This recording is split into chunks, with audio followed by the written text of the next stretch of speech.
1948 The Social and State Structure of the USSR. Byv. Karpinski. Chapter 1. Soviet Socialist Society.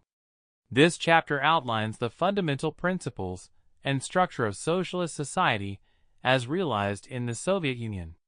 Socialism in the everyday life of the people. Socialism in the USSR is presented not as a mere theory, but as a practical reality integrated into daily life.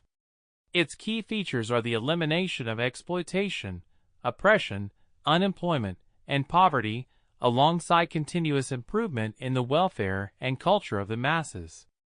This system fosters new social relations based on cooperation and mutual assistance among people who are free from exploitation.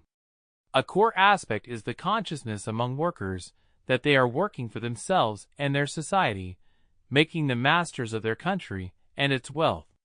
This is illustrated by examples like the Korobov family, where a blast furnace worker's sons become high-ranking industrial leaders, and the Timirayev collective farm, a complex and prosperous enterprise managed by a local peasant. These examples are used to confirm that the working people themselves manage the socialist economy without capitalists or landlords. Socialist property. The chapter contrasts the old system in Tsarist Russia, based on private property, where the means of production belonged to a wealthy few, with the Soviet system based on socialist property. Under the Stalin Constitution, socialist property includes state property, land, mineral wealth, waters, forests, factories, state farms, banks, transport, etc., which belongs to the entire populace. There is also cooperative and collective farm property, which includes the buildings, equipment, and livestock of these organizations. Soviet law also protects the personal property rights of citizens concerning their income, savings, homes, and personal items, as well as the right of inheritance for this property. The absence of unemployment and the country's transformation into a world power are attributed to this system of socialist ownership. Two forms of socialist property. The existence of two forms of socialist property, state property and cooperative collective farm property, is explained by their different historical origins. State property. This includes industrial enterprises taken from capitalists and landlords, as well as new factories, mines, and state farms built using state resources. These are owned by the state, the whole people, managed by state-appointed directors, and their workers are paid wages by the state. Cooperative and collective farm property. These enterprises were formed by peasants voluntarily pooling their resources, with state aid. They are owned collectively by their members, who manage affairs through general meetings and elected management. After meeting obligations to the state, the remaining income is disposed of by the members themselves. Despite these differences, both forms share the same socialist essence. The means of production are public property, the economy is public rather than private, exploitation is impossible, and they operate according to a single national economic plan. Socialist, planned economy. The Soviet national economy is described as a unified system where all enterprises are interlocked. Each enterprise operates according to a detailed plan that is part of a single national economic plan for the entire country. This plan, drawn up by the State Planning Commission, Gosplan, for 1 year and 5-year periods, aims to increase social wealth, improve the well-being of the working people, and strengthen the country's independence and defense. This is contrasted with capitalist societies where individual proprietors act solely for their own profit. The superiority of socialist, planned economy over capitalist economy. The text argues that the socialist planned economy is superior to the capitalist system. In the USSR, public ownership ensures work for everyone, and people work for themselves, not for exploiters. In contrast, capitalist countries are marked by wealth concentration, poverty, and unemployment. The lack of planning in capitalism leads to periodic overproduction, crisis, factory closures, and mass unemployment, which are impossible in a socialist society where production expands to meet the steadily increasing demand of the population. The USSR's rapid industrial growth is cited as proof of this superiority. Work in Soviet Socialist society. In the USSR, a person's position in society is determined by their personal work and ability, not by property, race, or social origin. Work is considered a matter of public concern, honor, glory, valor, and heroism. This perspective has given rise to widespread socialist emulation and the Stakhanov movement. The Constitution establishes work as a duty for every able-bodied citizen based on the principle, "From each according to his ability, to each according to his work."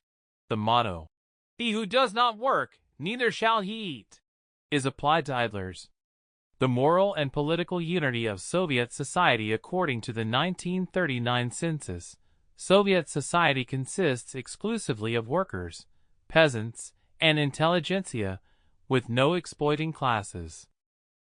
Although the working class and peasantry are distinct, they are friendly classes with identical fundamental interests and aims. This shared purpose and support for the government and Communist Party constitute the moral and political unity of the Soviet people.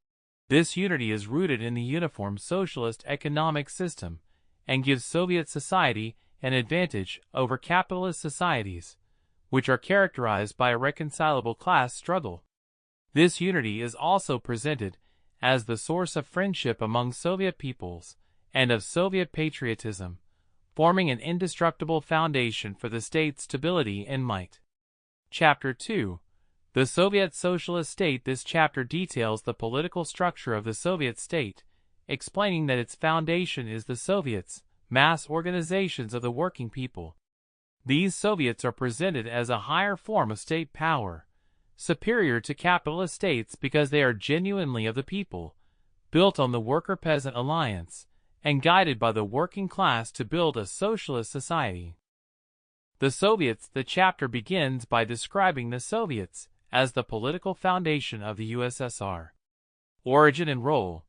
The Soviets first emerged during the 1905 revolution and, after the October Revolution in 1917, became the organs of state power. Composition. They are the most all-embracing state organization, uniting all working people regardless of nationality, sex, or occupation. Their deputies are elected by the entire population. Powers. Unlike local self-government bodies in bourgeois countries, which lack real power, local Soviets are organs of state power. They direct economic, cultural, and political development in their territories, maintain public order, and protect citizens' rights. The Soviet Republic. The individual Soviets are united into a single national state organization, forming a Soviet Socialist Republic, e.g., the Uzbek Soviet Socialist Republic. The union of all these national republics constitutes the Union of Soviet Socialist Republics, USSR. The Constitution explicitly states that all power in the USSR belongs to the working people of town and country, as represented by the Soviets of Working People's Deputies. The fundamental difference between the Soviet state and capitalist states is that power is in the hands of the working people, not the bourgeoisie. The primary and fundamental basis of the Soviet state, the alliance of the workers and peasants, is the prime and fundamental basis of the Republic of Soviets. This alliance was essential for defeating the capitalists and landlords, building socialist society, and winning the war against Nazi Germany. The working class is the guiding force in this alliance for several reasons. It is concentrated in large numbers in industrial centers, facilitating organization. It is not tied to private property and is therefore the most revolutionary and class-conscious group, steeled in the struggle for socialism. The peasantry, being scattered and historically tied to private farming, required the leadership of the workers to achieve socialist farming. This leadership remains necessary to continue building communism and strengthen the country's defense against capitalist encirclement. Guidance of Soviet society by the state through the Soviets. the working class exercises state guidance, or dictatorship, over the whole of society. This guidance is exercised in the interests of all working people, unlike in capitalist countries, where the bourgeoisie rules in its own interest. The development of the Soviet state occurred in two main phases. First period, the main task was to suppress the overthrown classes, defend against foreign invaders, and restore the economy. Key state organs were the Red Army and the Cheka Extraordinary Commission. Second period, after the exploiting classes were abolished, the main task shifted to organizing a socialist economy and developing culture. The function of military suppression within the country was no longer necessary and became defunct. The state's economic, organizational, and cultural functions were fully developed, and a new function emerged: the protection of public, socialist property. During the war against Nazi Germany, the Soviet state proved its ability to mobilize all the forces of the people for victory. The superiority of the Soviet state over the capitalist states, the chapter concludes, by asserting the vast superiority of the Soviet socialist state over capitalist states. Popular support. The Soviet system is close to the people and rests on the firm support of the masses, whereas bourgeois systems lack such backing. Unity of nationalities. It unites all nationalities in friendship and cooperation, making the state stronger. Bourgeois states, in contrast, are based on disunion and the oppression of other nationalities, which weakens them. People-state apparatus. The Soviet state apparatus is linked with the masses through public organizations, while the bourgeois state apparatus is a bureaucracy divorced from and hostile to the people. A new type of state. The Soviet state is a new, higher type of state power that serves as an instrument for liberating the working people and building socialism, while capitalist states are instruments of oppression and exploitation. Chapter 3. The state structure of the Union of Soviet Socialist Republics. This chapter explains how the USSR was structured as a multinational state, contrasting its approach with the national oppression of the Tsarist era and contemporary capitalist empires. It details the four types of national state structures within the Soviet Union, emphasizing the principles of voluntary union, equality, and friendship among its diverse peoples. The status of the peoples composing the Soviet Union. The chapter begins by contrasting the oppressive policies of the Russian Empire with the new Soviet system. Under the Tsar, non-Russian nationalities were suppressed, and administrative divisions ignored national interests. Soviet rule, under the guidance of Lenin and Stalin, ended this oppression and allowed each people to freely create its own national state structure. To accommodate the diversity of the USSR's approximately 60 nations and nationalities, differing in language, history, and population size, four forms of national statehood were developed: Union republics, autonomous regions, national areas. Each of these structures allows a Soviet people to manage its own internal affairs, while also participating in the governance of the entire Soviet Union. What is the Soviet Union? The USSR is described as a single federal state formed by the voluntary union of Soviet republics. The reasons for this union were threefold: economic. A historical division of labor made close economic collaboration essential for development. Military. A unified defense was necessary to protect against military attacks from the surrounding capitalist world. Ideological. Soviet power fosters unification and friendship, with more advanced peoples helping the less advanced. The Union was founded on two democratic principles that ensure its strength and stability: voluntary consent. Unlike capitalist empires formed through conquest, the Soviet Union was formed by the voluntary decision of its member republics. Equality of rights. All Union republics are equal, with no dominant or privileged nations. Even the Russian Republic, USSR, despite its size and leading role, enjoys no special privileges. What is a Union Republic? A Union Republic is defined as a sovereign, national Soviet socialist state that voluntarily joins the USSR on the basis of equality with other Union republics. Its sovereignty is expressed through several key rights. Right to secede. Each Union republic reserves the right to freely leave the Union, a testament to the voluntary nature of the Federation. Own constitution. It has its own constitution reflecting its specific national features, which must conform to the USSR Constitution. Control of territory. Its territory cannot be altered without its consent. Military formations. Each republic has the right to its own military formations, which are constituent parts of the USSR's armed forces. Foreign relations. It has the right to enter into direct relations with foreign states, conclude agreements, and exchange diplomatic representatives. What is an autonomous republic? An autonomous republic is a Soviet socialist national state that forms part of a Union republic. It is typically formed by a national minority within the Union republic. Self-government. It exercises state power autonomously within its territory on domestic matters. Constitution and laws. It has its own constitution, approved by its parent Union republic, and its own laws, which are binding within its territory. Territory and citizenship.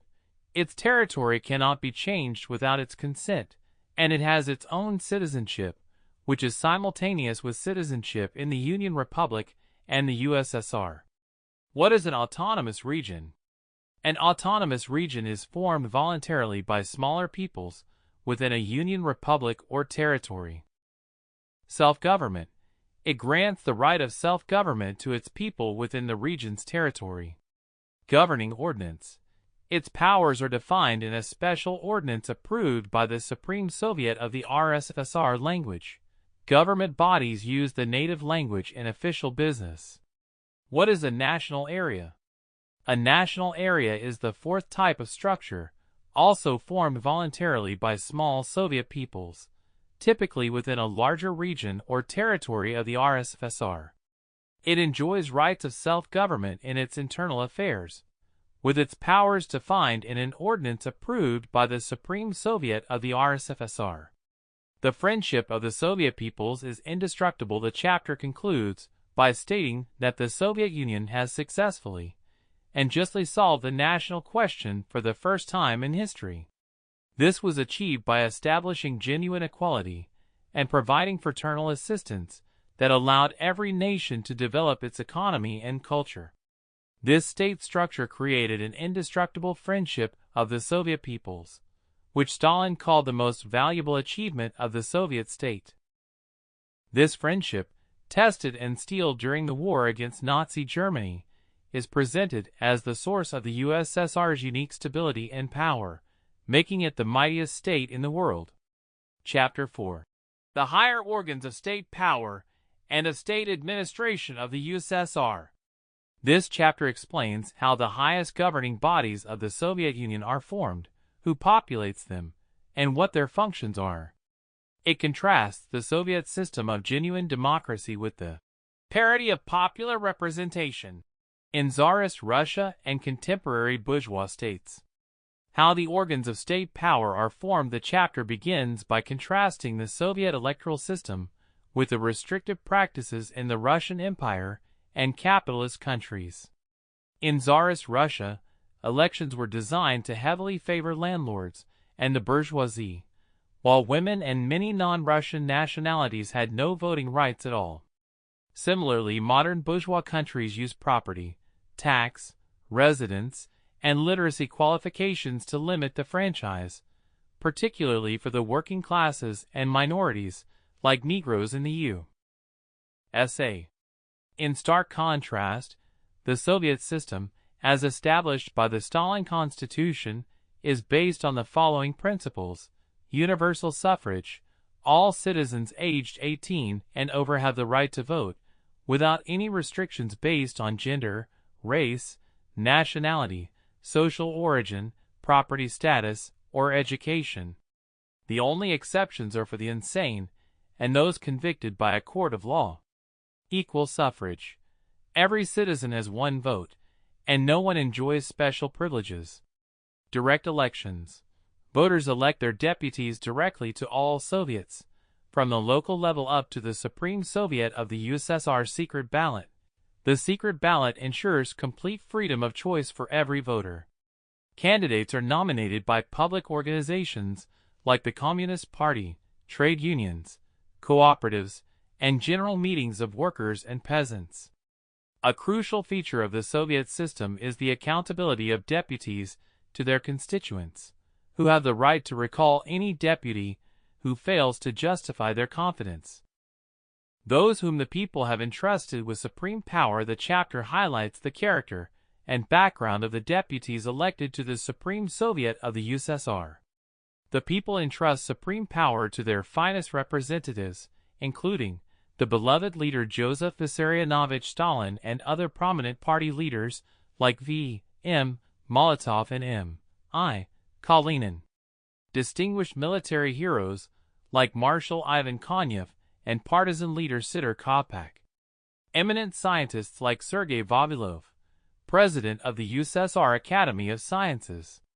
Leaders from the working class, like factory hand Kuzma Titov of the Kirov plant. Pioneers of collective farming, like Tractor Brigade Chief Pasha Angelina and cotton grower Aga Yusuf Ali. The composition of the Supreme Soviet reflects its popular basis. 38% are wage workers, 26% are peasants, and 36% are intellectuals and office workers. It includes 277 women, and over 4/5 of the deputies are communists, with the rest being non-party people.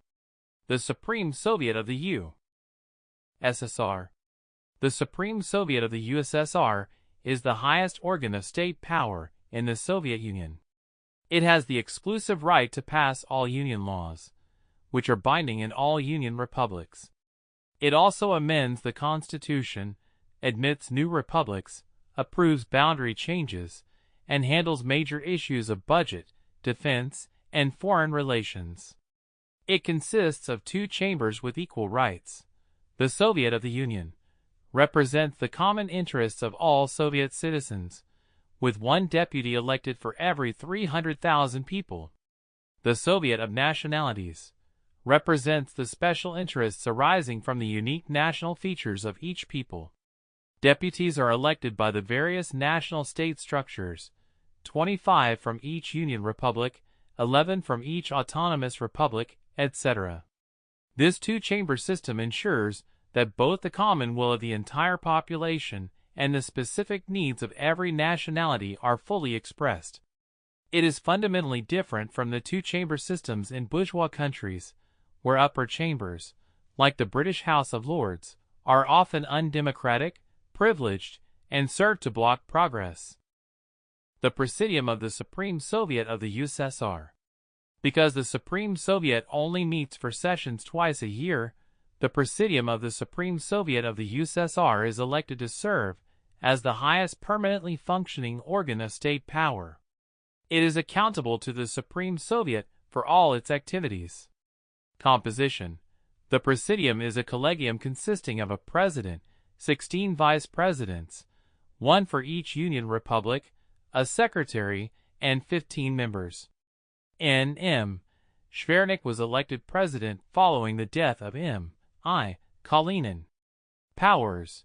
Its extensive powers include convening sessions of the Supreme Soviet, issuing decrees with the force of law, interpreting existing laws, ordering mobilization, appointing the high command of the armed forces, and ratifying treaties. In the intervals between sessions, it can proclaim a state of war and appoint or release government ministers, subject to later confirmation by the Supreme Soviet. The state is headed not by a single person, but by this 33-member collegium, which Stalin described as the collegial president of the USSR, demonstrating the truly democratic principles of the Soviet state. The Council of Ministers of the USSR. The Council of Ministers of the USSR is the government of the Soviet Union, its highest executive and administrative organ. Formation and accountability. It is formed by and is responsible and accountable to the Supreme Soviet and to the Presidium between sessions. Comrade J. V. Stalin was elected chairman of the Council of Ministers. Functions: it issues decisions and orders based on existing laws, manages the national economy, directs the armed forces, maintains public order, safeguards citizens' rights, and provides general guidance in foreign relations. Structure: it coordinates the work of the ministries, which are the bodies in charge of specific branches of state administration. Ministries are divided into two types: all union ministries, direct branches of national importance that require centralized administration. Union Republican ministries, direct branches from the center through corresponding ministries in the Union Republics, combining central direction with local administration. The Soviet government carries out the will of the people as expressed in all union laws, and it stands solidly for the workers and peasants, which is why it enjoys the unanimous support of all the people. Chapter 5.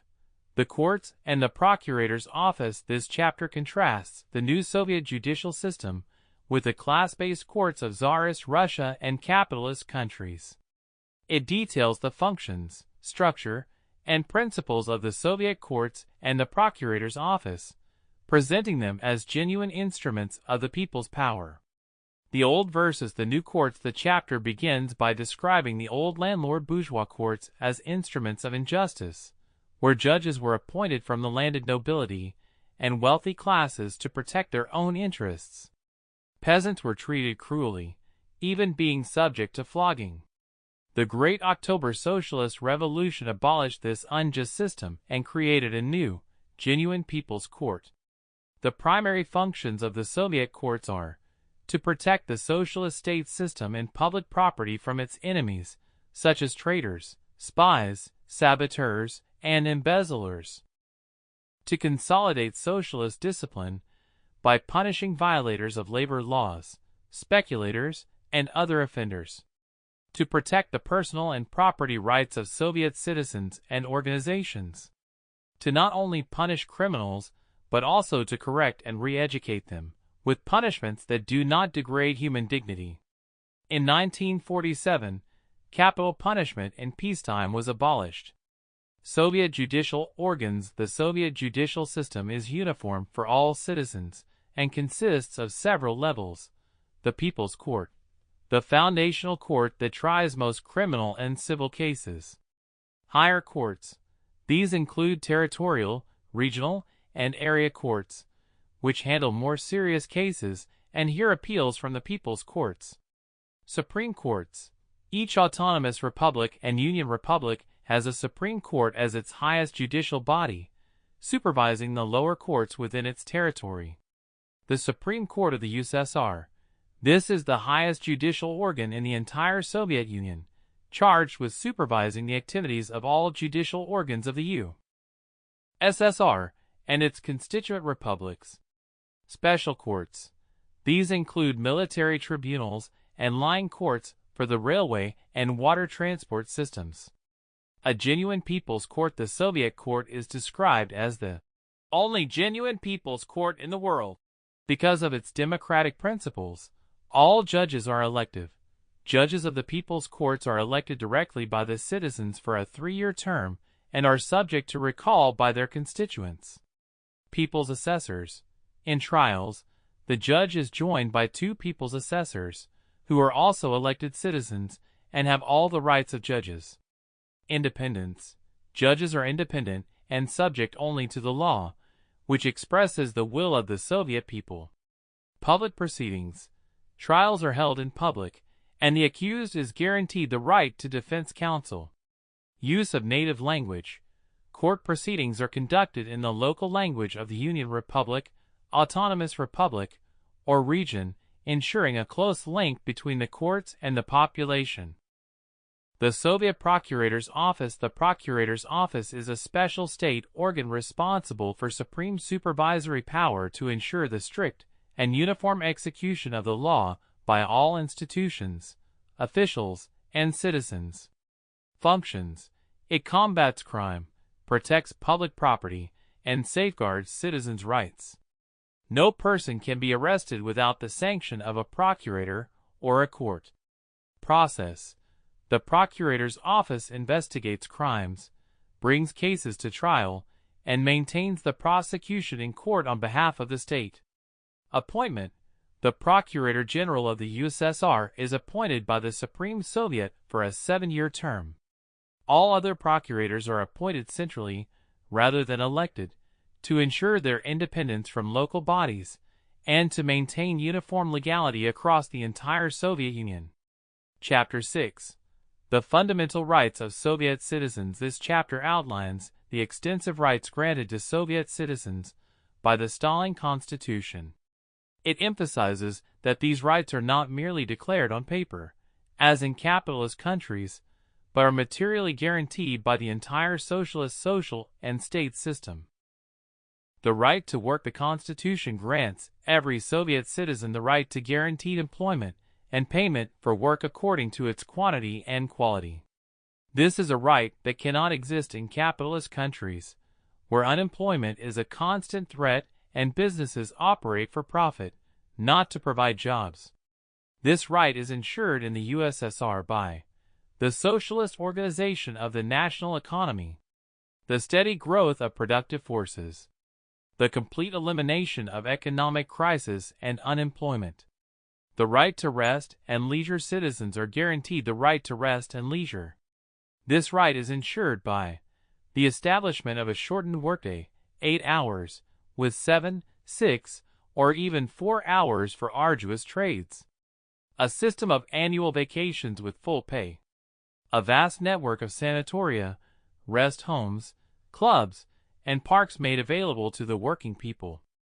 The right to material security. The Constitution guarantees citizens material security in old age, as well as in case of sickness or disability. This is a stark contrast to the insecurity faced by workers in capitalist nations. This right is ensured through a comprehensive state social insurance system for workers and employees, providing pensions and benefits funded entirely by the state. Free medical aid for all citizens. Material support from collective farms for their members. The right to education. All citizens have the right to education, a right that was once the exclusive privilege of the wealthy classes. This is ensured by universal, compulsory elementary education that is free of charge, an extensive system of schools where instruction is conducted in the native language, free vocational, technical, and agronomic training, a system of state stipends for students in higher educational institutions, equality of men and women. The Soviet state established complete equality of rights between men and women, which is confirmed in the Constitution. Women are accorded equal rights with men in all spheres of life, including the right to work, payment for work, education, and political activity. This equality is ensured by state protection of the interests of mother and child, granting women maternity leave with full pay, a vast network of maternity homes, nurseries, and kindergartens, equality of nationalities and races. The Constitution guarantees the equal rights of citizens irrespective of their nationality or race. The old Tsarist policy of inciting national hatred has been replaced by a policy of friendship and equality. The law strictly forbids any restriction of rights or establishment of privileges based on race or nationality, and any propagation of racial or national hatred is punishable as a grave crime. Freedom of conscience and political liberties. Freedom of conscience. The Constitution guarantees freedom of conscience by separating the church from the state and the school from the church. Citizens may practice any religion or none at all. It ensures both the freedom to perform religious rites and the freedom to conduct anti-religious propaganda. Political liberties. Citizens are guaranteed freedom of speech, press, assembly, and association in public organizations. The Constitution also guarantees the inviolability of the person and home, and privacy of correspondence.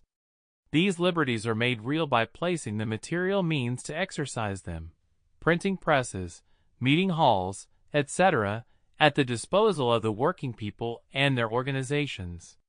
Chapter 7.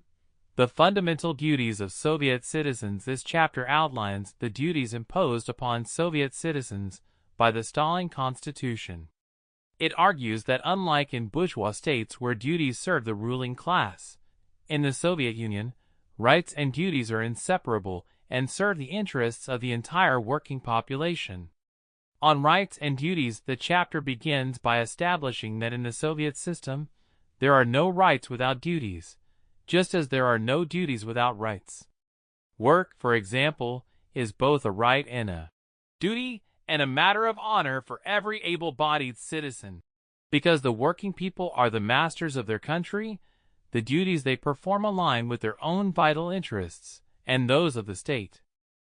Abide by the Constitution and observe the laws. The first and foremost duty of a Soviet citizen is to faithfully abide by the Stalin Constitution and Soviet laws. Soviet laws are fundamentally different from those in capitalist countries because they reflect the will of the entire people, not just a ruling class. Since the interests of the Soviet state and the people are identical, observing the law is essential for strengthening the country and ensuring the personal welfare of its citizens. Violating Soviet law harms the interests of society and the state. Maintain labor discipline. Maintaining strict labor discipline is a critical duty. In a capitalist system, discipline is enforced by the threat of starvation, and workers have no incentive to be industrious for the profit of their employer. In the socialist system, however, diligent work benefits the entire society and the individual worker. Discipline is based on the free, conscious will of the workers themselves, leading to movements like socialist emulation and Stakhanovism. While most citizens work honestly, coercive measures are sometimes necessary for politically backward people who shirk their duties. Violations like absenteeism or quitting a job without authorization are punishable by law. Honestly perform public duties. Soviet citizens have a duty to perform their public duties honestly. This goes beyond simply following the law. It involves a profound consciousness of one's responsibility to society, placing public interests above personal ones. This is illustrated by the story of a locomotive engineer who risks his life to perform a dangerous repair to avoid delaying a train carrying military supplies to the front. A public-spirited citizen actively helps lagging comrades, combats mismanagement, and takes the initiative to improve their workplace. Respect the rules of socialist intercourse. The rules of social intercourse in the USSR are based on public, socialist property, which unites people in friendship and comradeship, unlike the private property in bourgeois society which disunites them. Socialist morality condemns exploitation and demands that citizens be governed by the interests of society, practice mutual comradely assistance, and respect human dignity. These rules are embodied in the Stalin Constitution, which M.I. Kalinin called the fundamental rule of social intercourse under socialism. Safeguard and fortify public, socialist property. Every citizen has a duty to safeguard and fortify public, socialist property, which is described as the sacred and inviolable basis of the Soviet system, and the source of the country's wealth and power. People who commit offenses against public property are considered enemies of the people. This duty involves not just protecting property from theft, but also fighting against mismanagement, waste, and negligence, and working to increase labor productivity and expand the socialist economy. An honorable duty. Military service in the armed forces is an honorable duty for Soviet citizens. The Soviet army is fundamentally different from capitalist armies because it serves the people, defends the achievements of the revolution, and is an army of friendship between the peoples of the USSR. It is trained in a spirit of respect for other nations and upholds peace. Universal military service is required for all male citizens, and the army and the people constitute a single, indivisible whole. The sacred duty. Defending the country. The Constitution declares that to defend the country is the sacred duty of every citizen of the USSR. This duty extends beyond military service to include rendering all-round assistance to the army and fighting for every inch of Soviet soil. The source of the people's devotion is Soviet patriotism, a unique force based not on racial prejudice, but on loyalty to the Soviet motherland and the fraternal cooperation of all its peoples. This patriotism unites the national traditions of all peoples with the common interests of all working people of the Soviet Union. Chapter 8. The leading and directing force of the Soviet Union. This final chapter explains the paramount role of the Communist Party of the Soviet Union, Bolsheviks, as the guiding and organizing force behind all the achievements of the Soviet state and society. The working people of the USSR achieved their rights and built the Soviet system under the leadership of the Communist Party. While there are many non-party organizations, like the Soviets and trade unions, the Communist Party is the leading organization that provides single leadership and ensures all other bodies work in a unified direction. The party has earned this leading position because, trust of the masses, the people saw that only the Bolsheviks consistently fought for their interests against all enemies, while all other political parties discredited themselves. Advanced theory. The party is armed with the advanced revolutionary theory of Marxism-Leninism, which allows it to understand events, foresee their development, and direct them in the interest of the masses. Organization and discipline. It is a highly organized body with strict, conscious discipline, demanding that all members carry out party decisions unconditionally. Connection with the masses. The party maintains constant contact with the masses, listening to them, learning from them, and fighting for their needs. The Stalin Constitution legally recognizes the party's role as the vanguard of the working people and the leading core of all organizations of the working people, both public and state. The chapter concludes by highlighting the party's ongoing task of providing a communist training to the popular masses, which is crucial as the country completes the building of socialism and begins a gradual transition to communism. This involves disseminating Marxist-Leninist theory, explaining state policy, and struggling to overcome the survivals of capitalism in people's minds. The ultimate goal is to make all Soviet citizens conscious and active builders of communism.